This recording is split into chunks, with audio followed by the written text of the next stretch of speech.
আজ যদি দেশ ছেড়ে শহরে না আসতাম তাহলে হয়তো বুঝতেই পারতাম না যে আসলে বাইরের জগৎটা কেমন। আমরা মেয়েরা চার দেওয়ালের মধ্যে বন্দি থাকি, তার কারণেই মেয়েদের চোখ খোলে না। যতদিন হলো শহরে এসেছি মনে হয় একটা অন্যরকম শান্তি। আসসালামু আলাইকুম, কেমন আছেন সবাই? আশা করি ভালো আছেন। সুরাটে আমার আসা হলো মোটামুটি 4 থেকে 4.5 বছর মতো। তো যাই হোক, আগে যেহেতু আমি ব্লগিং করতাম না, তার কারণেই কোনো রকম কোনো ভিডিও করে রাখা হয়নি। আজকে এসেছি সুরাট চিড়িয়াখানা। আমি এক জায়গায় দাঁড়িয়ে দাঁড়িয়ে হরিণগুলোকে দেখছিলাম। খাঁচার ভিতরে অনেকগুলোই হরিণ ছিল।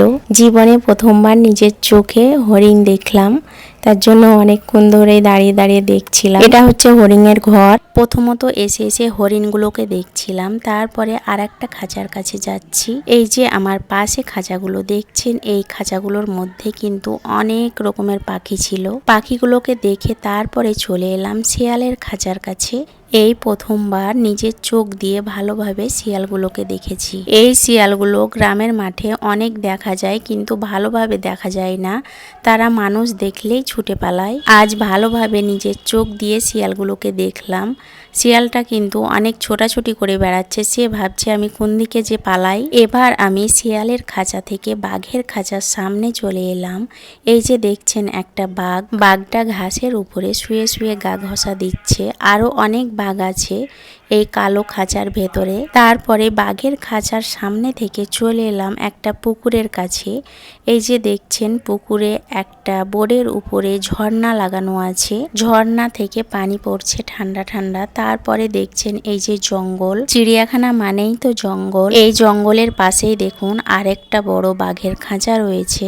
এই খাঁচার ভেতরে অনেকগুলো বাঘ আছে, এখন তারা ঘরের ভেতরে রয়েছে, কারণ আমরা দুপুর বেলায় গিয়েছিলাম, তার কারণেই তারা দুপুর বেলায় ঘুমাচ্ছে। তারপরে বাঘের খাঁচার সামনে থেকে চলে এলাম উট পাখির খাঁচার সামনে।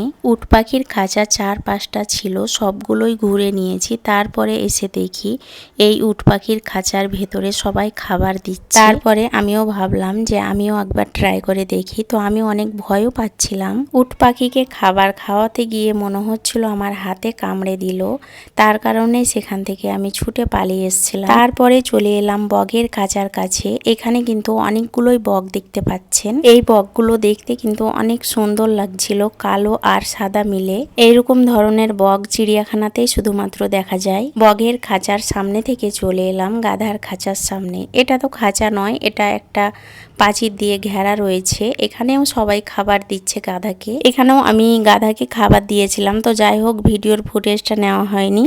গাধাগুলোকে না খেতে দেওয়ার কারণে কি হারে গাধা